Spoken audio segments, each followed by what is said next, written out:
Welcome to the Teaching Autism and Special Education. Hi, I'm Nikki, a passionate special educator, autism advocate, resource creator with over a decade. And you may know me as the face behind. This podcast is your go-to place, hands-on strategies and inspiring and to support. Whether it's building independence, creating, or finding that elusive, I'm here to help you thrive inside and outside. Let's dive into today's episode and make it. Hi everyone, and welcome back to the Teaching Autism podcast. I'm your host, Nikki, and today we have a really important and inspiring episode for you. We are diving into the topics of friendship and anti-bullying, exploring how we can help children to build strong, positive relationships while also encouraging kindness in the classroom. And to help us unpack all of this, I am thrilled to welcome a very special guest and friend of mine, Yara from Sea of Knowledge. If you're in the education space, you probably already know her incredible work. Yara is an educator and resource creator specializing in social emotional learning, and she is passionate about making learning engaging, meaningful, and accessible for all. Through Sea of Knowledge, Yara provides incredible tools for teachers to help students develop essential life skills like empathy, resilience, and teamwork. In today's episode, we are going to be discussing how educators and parents can support students in forming healthy friendships, recognizing the signs of bullying, and creating inclusive environments where everyone feels valued. Yara has some amazing insights, strategies, and resources to share. So whether you're a teacher, a parent, or someone who just cares about a child's well-being, this is an episode you don't want to miss. All right, let's jump right in. Hi, Yara. Welcome to the podcast. Do you want to give a quick introduction to who you are and what we'll be talking about today? Hi, Nikki. I'm so glad. Thank you for having me today. My name is Yara, and I've been teaching for about 15 years now. Wow, that's a long time. So I'm a resource creator too. So I create activities, basically things that I can't find myself for the classroom or for my students for their individual needs. So a lot of things that I can't find in textbooks, basically. I just try to make them so that I can fill that gap. And in the last 2 years, I've been focused more on social skills. I find that we had nothing in our resource room for social skills. We had basically maybe just one book for that. So I've been focused a lot on creating more for that part in our day for sure.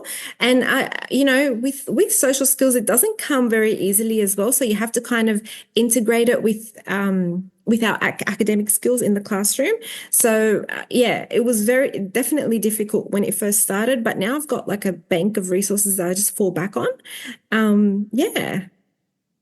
Well, it's great to have you here today. And I know you wanted to focus on anti-bullying and friendships, something very important right now. And I think since COVID, something we're seeing a lot more of in the classroom as well is a lot of these bullying and not so positive friendships going on as well. And especially with our population who maybe find it a little difficult to differentiate. So shall we start with the big question? Can you define what bullying is and how that differs from normal conflict between students you may have in your classroom? So with the bullying, and many kids probably don't identify with that either because they don't see that their behavior could be bullying. There is conflict. There's always going to be conflict between children, and that's normal. He took my pen, she took my toy, she won't let me play. That's all normal. But when it comes to controlling behavior, that's when the line is drawn. For example, that's when it steps over the line, becomes bullying. When you're bullying someone, it's basically trying to control them, trying to, put them down, those kinds of, and that is ongoing. So it's not like it's just one comment. If they get away with one comment, then they can continue with the next comment, with the next thing, with maybe causing maybe some issues with their peers in the classroom and saying, don't play with this person, don't play with that person. That's very that's not on. So in our school, we have a very anti-bullying climate, but it still happens. I'm not going to say it doesn't happen. It still happens. Kids still find a reason, or some kids find a reason to, control others or try to exert their assertiveness with some of them, which, I find the best way to tackle it, which we'll get to, is to try and create that friendship environment with everybody rather than have, single out people in particular. But there are times where you really need to see what a child is doing if they are, if they are causing some issues for a particular child. Usually it happens with one or two in the classroom, not all of them, thankfully. Yeah. It's hard, isn't it? It's when it's that ongoing pattern and consistency. And I think here, especially, we've noticed since COVID hit, it's a lot more apparent in classrooms. I think children in COVID missed out on maybe more things than we realized at the time. And even things like, children who are different to themselves and maybe behave a different way, look a different way is very, very new to a lot of children. And do you think that contributes as well? Yes, yes, definitely. And I feel like because we've had many years, those kids that were in, for example, in kindergarten or even preschool age, kindergarten during the COVID years, they missed out on a lot of social skills. So many kids find it difficult to pick up on social cues as well, naturally. So, and some kids find it even more difficult, to pick up on just natural social cues of when somebody wants to play alone or when somebody just, just doesn't want to, be bothered or anything like that. So I think you're right. So much of that has been missed. Normal communication, things like that, not snatching toys, not snatching things. Those are all things that we did not really cover with those kids naturally because they were at home. So yeah, it definitely affected them. Yeah. I think as well with a lot of the online teaching, social emotional skills were kind of low on the list for a lot of districts and schools as well, maybe not thinking about the bigger picture. Definitely. We had, so during the COVID years, I had to teach academic skills, but when I did that, I tried to weave in some social skills so I can understand that many teachers didn't have the time or capacity to add in social skills on top of academic skills because let's face it, that's the focus. But yeah, I do find that now, since then, a lot of teachers have been trying to find ways to weave in social skills in the classroom. It's very, very important because as they grow, those kids turn into teenagers, turn into adults, and those skills just are carried with them throughout the years. And then if you build a good relationship when they're in that younger age group with the younger, in the younger grades, then they keep that, they hold that dear to their hearts into the teens and into high school.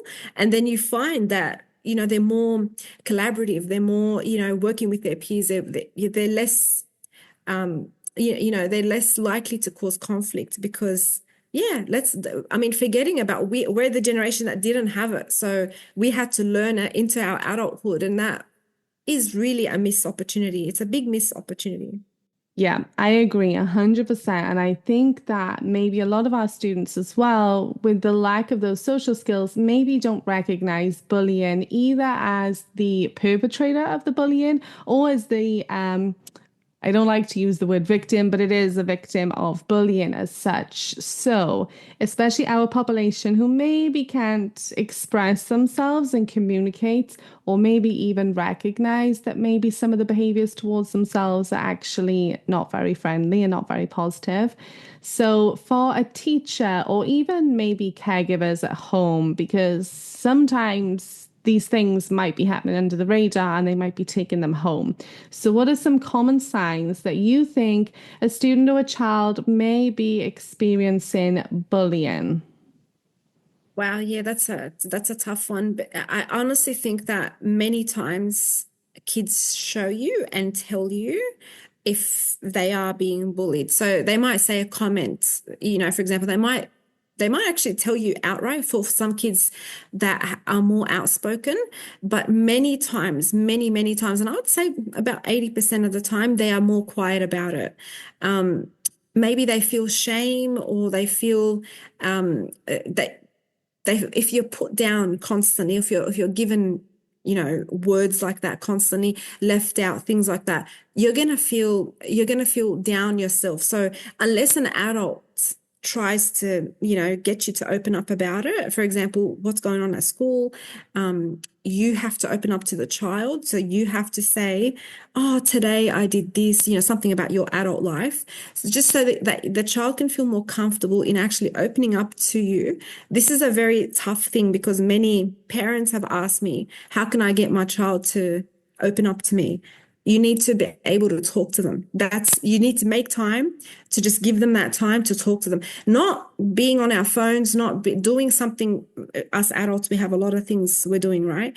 Not being in the, doing something that we have to do, like talking to someone while talking to them. They need specific attention, like dedicate like good 5 minutes throughout the day to just speak to them about what you're doing, what they're doing. Eventually they will tell you, they will tell you. But in the beginning, there's going to be a lot of shame. They're going to be feel sad. They might act out as well. They might, start causing, tantrums when they haven't before. Eventually, because I don't believe behind every behavior, there's a reason, right? Especially with kids, because they can't really identify, oh, I'm feeling sad today because of, they can't identify that because we can, but they can't. We as adults sometimes can't. I have to admit, sometimes as adults, we feel the same. And we can't, we have to reflect, we have to self-reflect to see why we feel that way. But kids, we have to teach them, to get to that point. Yeah. It's hard, isn't it? And I think especially if children can't verbally communicate as well. And I think that's a lot of parents' worries when they send their children to school and they can't verbally communicate. It's very scary to be in that Yeah. position and send your child in as well. Oh, definitely with verbal communication. That's the most. Also, I get a lot of questions about that. The biggest thing we can do there is we can just show a lot of visual things, actions. Show some some behavioral things to show. This is a story. Talking to them about stories. You might have to lead the conversation most of the time, and that's okay, because eventually they will follow. They will follow through because they know you're not going to give up on them, right? So if you stop talking to them because they're not talking, then what's going to happen? Nothing's going to change. Yeah. Yeah.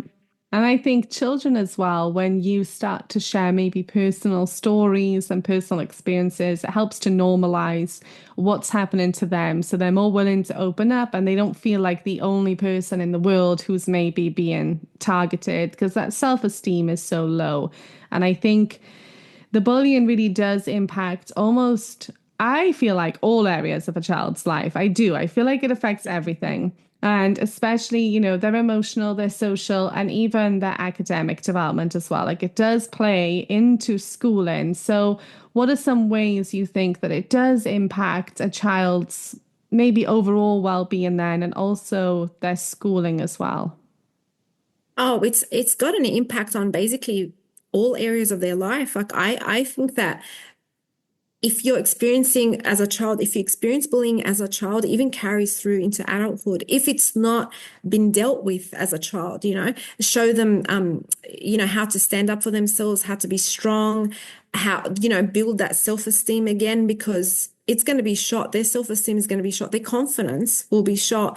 If, for example, they're not good at doing something and they're bullied for it, that's even worse. So it affects them socially, emotionally, it affects them at home, with their relationships as they grow, with their friends, and even into adulthood.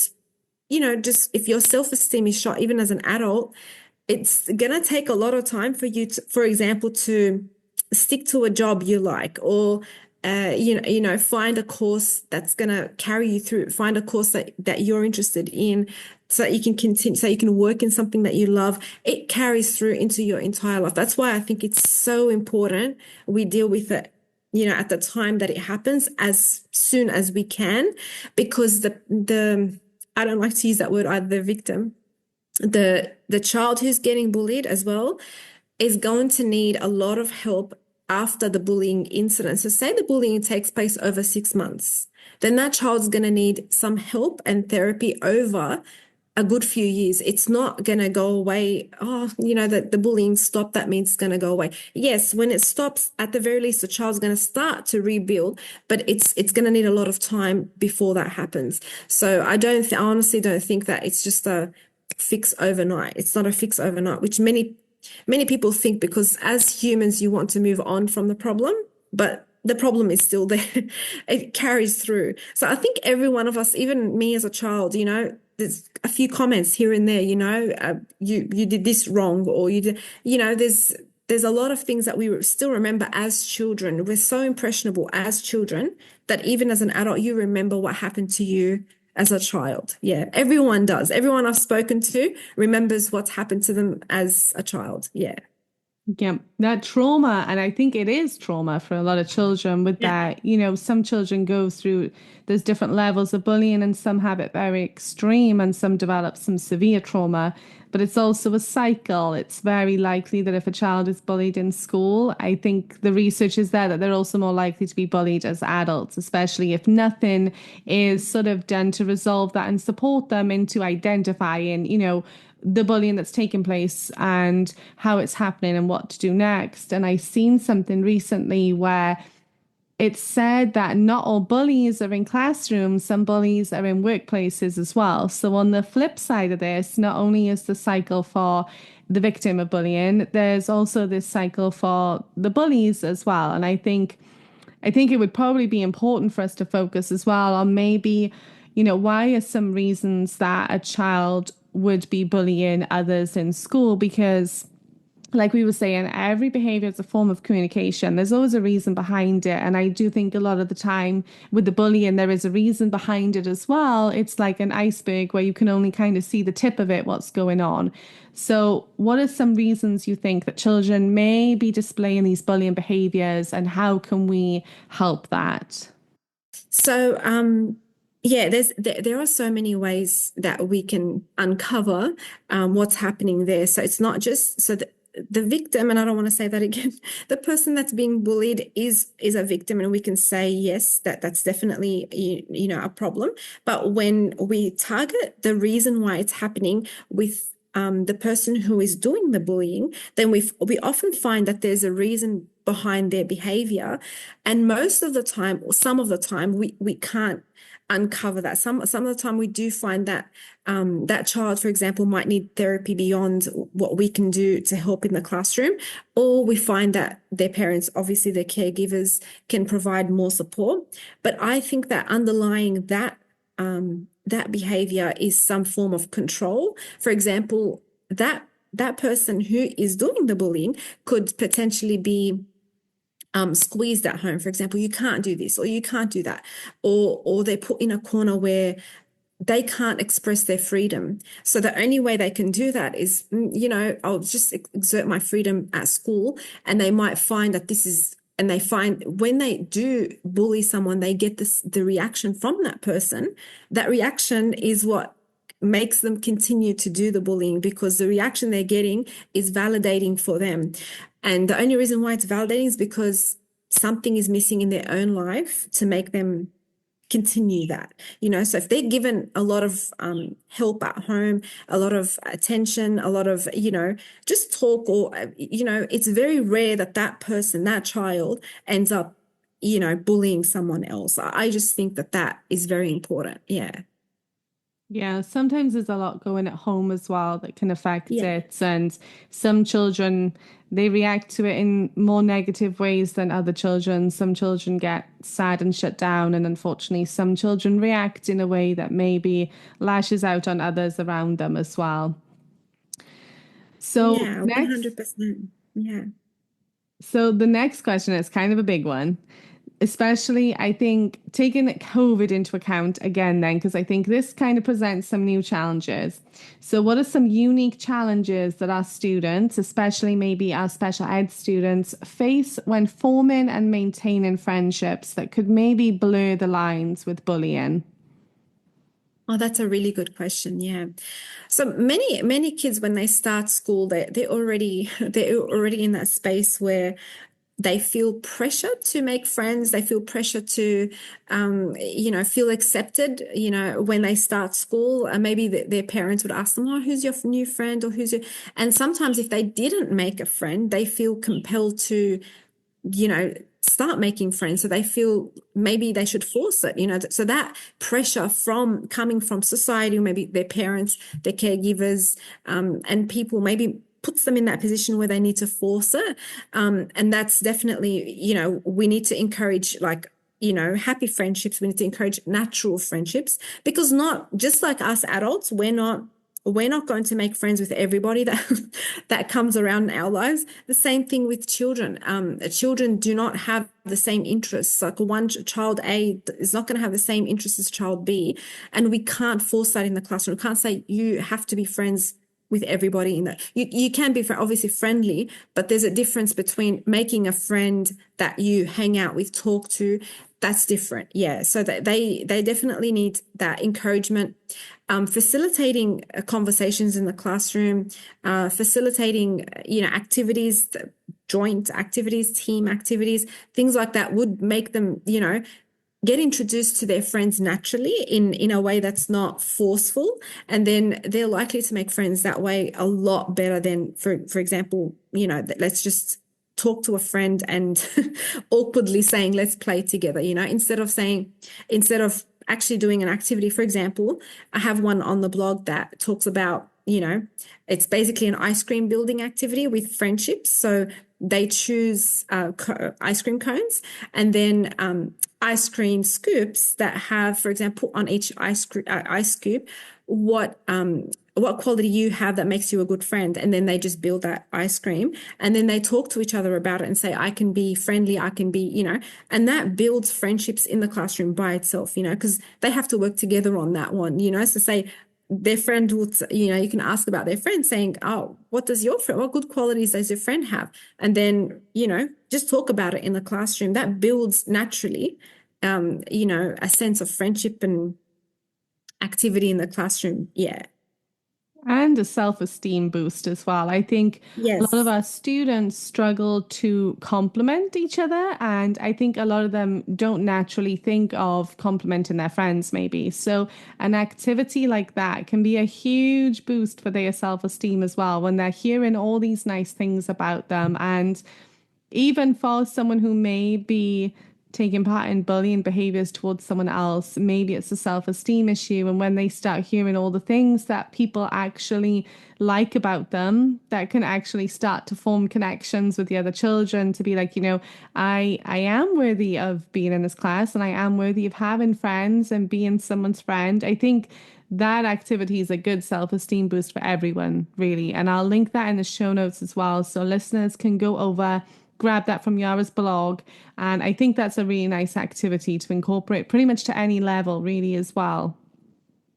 Yes, yes. And I think that, there's many ways you can start conversations even before you start it. So, bringing up qualities of friends, things like that, that would, and the activity can be adapted to the younger crowd too. The younger crowd probably obviously won't be able to write, so you can have them draw what does a good friend look like, and they draw it, on each scoop and things like that. And make it very adaptable, so you can change it based on the skills that your group has, for example. And another one also on empathy. So I have a printable craft for empathy. So it's basically boots, rain boots. And then they write, ways that you can show empathy towards your friends. For example, your friend falls down, how can you help your friend? And just it's basically a boot activity, and then they write or draw on it, how can you show empathy towards your friend? So yeah, there's many ways to tackle it in the classroom. Yeah. And those are great as well for helping students maybe understand what they need to do in certain situations. Because I know I've had a few students who get so overwhelmed in a situation that they haven't been in before and they don't know what to do. And that's when we have these meltdowns then, because they don't know what to do because they don't have the skills yet. So working on those, I think, especially even in advance, so they're not needed right now, but they might be needed in a month, helps prepare them as well. 100%. Yeah. Like social scripts, they help a lot with that. So actually showing them what you should say in a script, not just a social story, but a script showing them like this is what you say in that context. Yeah. Yeah, we love those as well. Very, Yeah. very good for like going through Yes. situations that you may not face them in the classroom, but you may be wary of certain situations happening. So you like Yes. to be prepared in advance so everyone kind of has an idea what may happen. So, moving forward with that, so we said how maybe some students don't always recognize the healthy and unhealthy behaviors from their peers. So, what are some ways that we can help our students recognize maybe what is a healthy friendship and what is maybe an unhealthy friendship? Oh, that's a very good question. So in the classroom so honestly, most of my social skills activities have been based on friendships and conflict resolution because those are the two things that basically kids, come across. Many of the other things obviously we need to tackle, but identifying a good friendship is something we sometimes have to really explicitly teach. So for example, showing them in the classroom that through activities like crafts and things like that, what makes a good friend. Friend is helpful, a good listener, those kinds of things. Those are the things that they can look out for and say, oh, these are the things I want to be. So, a good listener. I want to be able to share my things. If my friend is feeling bad, I want to make them feel good. Those are the things. And then discussing also what could be a bad friendship, what could be some qualities that you can see in somebody that could be bad for you or the friendship. So things like always wanting to take control, for example, always wanting to play their game. They don't listen, or they use bad words, things like that. We need to be explicit in the way that we teach it. We can't just say that's a bad friendship because you don't feel good. We need to pinpoint the things that they might be doing because let's face it, kids are not going to understand when you tell them it's a bad friendship because you don't feel good. So it has to be explicitly taught. And that's where, I've built like a bundle of crafts where every week I pull out one craft and then I use that craft and teach the skill. And it's been fantastic because we use up like 30 to 45 minutes of class time. And sometimes it's a good filler and we create the craft, we talk about the activity and things like that. And then it just gets them talking about it. It's such a fantastic way to have them open up. And then later on, they show you the craft and go, look, I made this. And it reminds them the craft is a big visual way to show them. They're very simple crafts. It's not like it's, intricate and detailed and things like that. I just like very simple things, but I just created that basically the shape of the craft. Let's say it's a boot or something. And then on it has drawings, has pictures, it's also a great way for the student. It's self-made. So basically for them to say, oh, this is what I made, rather than a craft saying cut and paste this into that, place or whatever. They're just making it themselves. So, and then they remember the social skill. They remember the activity. They remember what happened in the classroom and things that bring you positive activities, which bring good positive feelings, they're the things that they're going to remember. So that's what I plan to do in every in cell activity, basically. Yeah, that's so important though. And I'll grab that link off you in the show notes as well so people can check out those crafts as well because I don't know, I'm a huge fan of crafts. I always have been. I think it allows our students to express themselves and it's something they can look back on as well. So I really like the way that we teach those social skills and teaching the negatives as well because I think there is such a focus on teaching what's a good friend that sometimes maybe we forget to teach about what's not a good friend. And we kind of just assume that our students will naturally know what's not a good friend because we've taught what is a good friend. So I think it is really important, like you said, to maybe teach those things as well of, what maybe is an unhealthy behavior or an unhealthy way that someone's acting as part of a friendship as well. Yes, 100%. Yeah. So I know you said that your school has a very big focus on anti-bullying. So what are some recommendations you would give to other teachers to maybe either trial in their classroom or maybe take forward to their admin that they could put into place to maybe help improve some of their positive friendships and maybe anti-bullying policies and activities for them as well?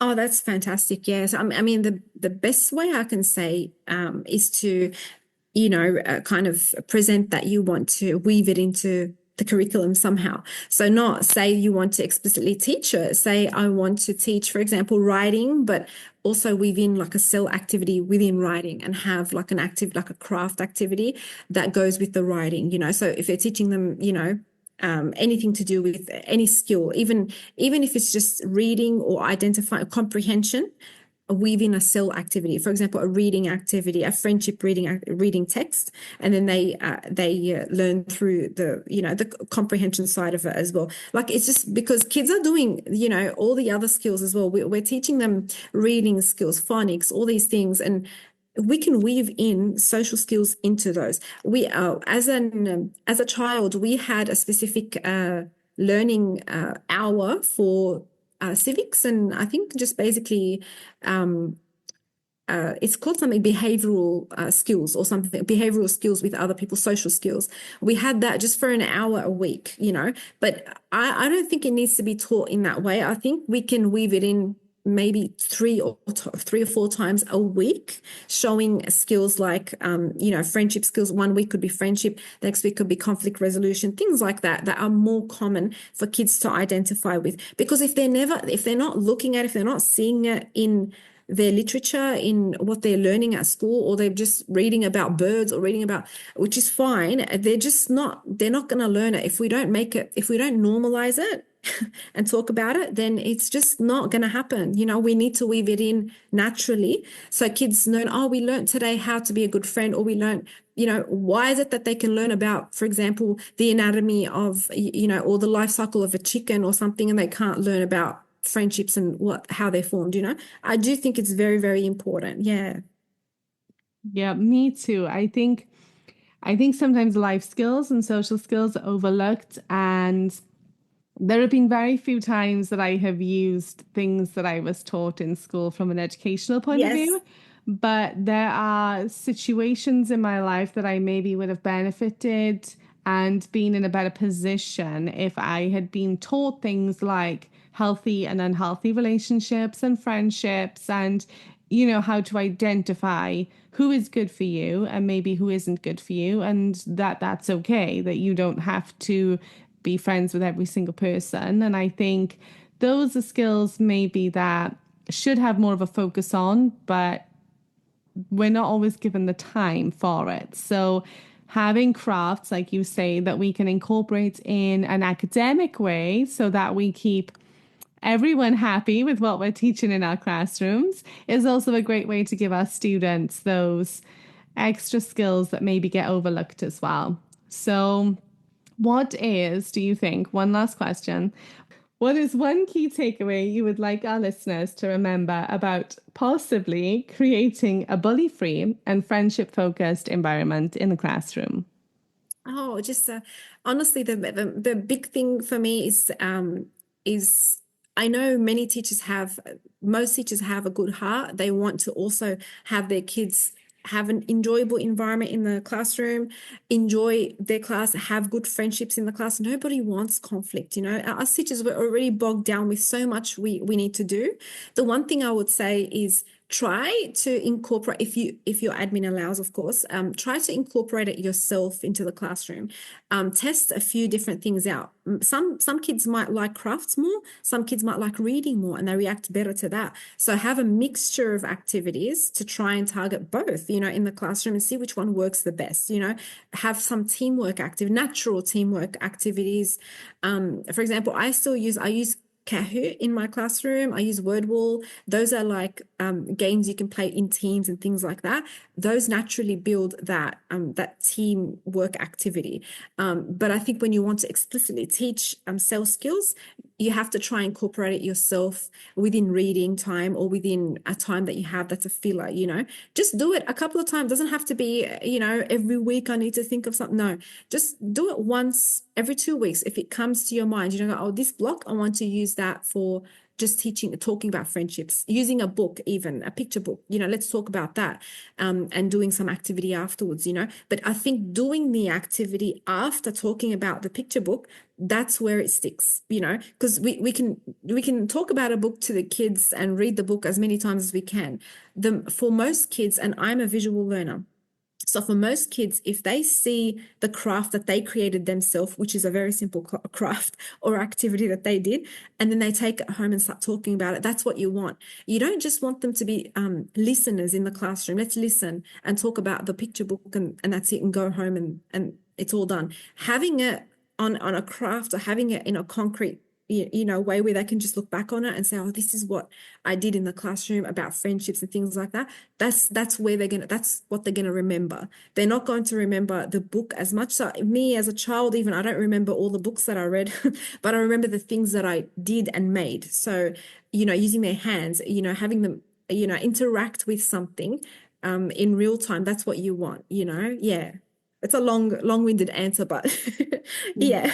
It's perfect. I think expanding upon the learning is always the most important. So, like you say, you are Yeah. reaching all different types of learners as well with that. And I know one activity that a fellow teacher of mine did with some older students was she used to pull celebrity news reports because she had a few children who they were older and they were girls and they were very much into Hollywood and all things celebrity and famous. So she would fetch in magazine cutouts and ask them to highlight the positive behaviors in green and the negative behaviors in red of how people behave to each other. So maybe comments that were made and stuff like that, and made it more real as well, because they didn't understand quite the concept of things. So they loved going through these magazines and getting their magazine time and things, but it helped them link to real life situations as well, to continue to expand upon understanding that those behaviors happen and sometimes they look a little bit different as well. Yes, yes. Oh, that's a fantastic idea. I might actually steal that idea. It's such a fantastic idea because you kind of find out what your kids are into, right? So your students, what they like, you don't just bring in something and make them understand or like something. You can't just talk about something they're not really into. If you want to really reach the students, have something, talk about something they really like, and then just expand on that, like what that teacher did. That's very clever because it's a new way of thinking. How can I target these students with something they're interested in, and they're more likely to remember it because they like it. They want to learn about it. Yep, very true. Very true. Well, thank you so much for coming on, Yara, today and sharing so much information with us. Hopefully, our listeners will be able to put into practice some of the things that we've discussed today to hopefully help towards ending bullying, we can hope, but if not, at least to promote a positive classroom. I will link all of the activities that you've discussed today over in the show notes. If you click there, you can head over and grab them from Yara. Yara, is there anything else you would like to add at the end today? Thank you so much for having me, Nikki. And I agree. Thank you so much. You're welcome. Thank you, Yara. Thank you so much for tuning in to the podcast today. I hope that you were able to take away some great information and activities that you can try in the classroom from Yara. Thanks for listening, and I'll speak to you again soon.